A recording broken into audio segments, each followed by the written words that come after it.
Bismillahirrohmanirrohim. Alhamdulillah. Vassalatu vassalamu ala rasulillah. Eng so'nggi manzillar. Lil ahlil khoyri jannatun va nu'ma va lil kuffari adrakun nakali. Ma'no jihatidan tarjimasi. Solih bandalarga jannatlar va shodu xurramlik bo'ladi. Kofirlarga esa qattiq jazolarning eng tubi bo'ladi.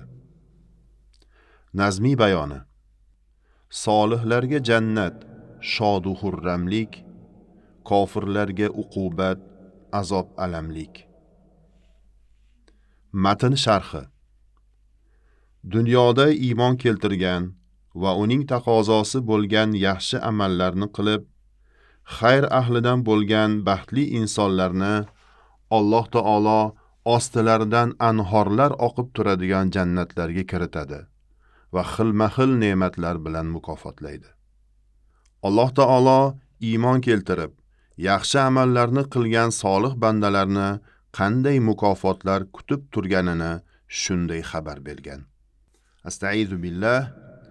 Innalloha yudkhilul ladzina amanu va amilus solihati jannatin tajri min tahtihal anhar yuhallawna fiha min asawira min zahabin va lu'lu'a va libasuhum fiha harir.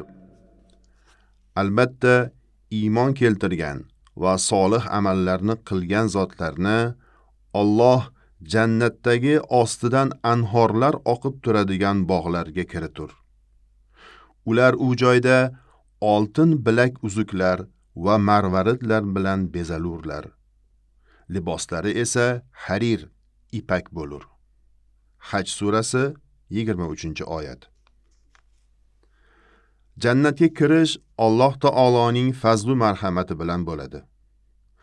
Alloh taoloning fazlu marhamatiga sazovor bo'lgan insonlar jannatga kiradilar. Ammo jannatlarning ichidagi martabalar insonlarning qilgan amallariga ko'ra bo'ladi. Ko'proq va yaxshiroq amal qilganlar ulug' joylarni egallasalar, ulardan kamroq amal qilganlar esa amallariga yarasha pastroq joylarga ega bo'ladilar. Jannat lug'atda bog' ma'nosini bildirib, aslida to'silgan so'zidan olingan. Jin so'zi ham to'silgan ma'nosidadir.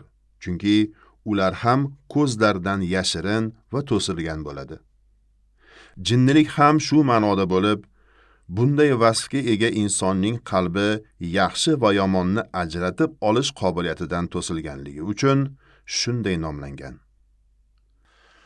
Mukofotlar diyori bo'lgan joyning jannat deb nomlanishi esa unga kirgan kishilarni daraxtlar to'sib turgani yoki u joyda beriladigan mukofotlar to unga kirguncha to'silgan bo'lganligi uchundir.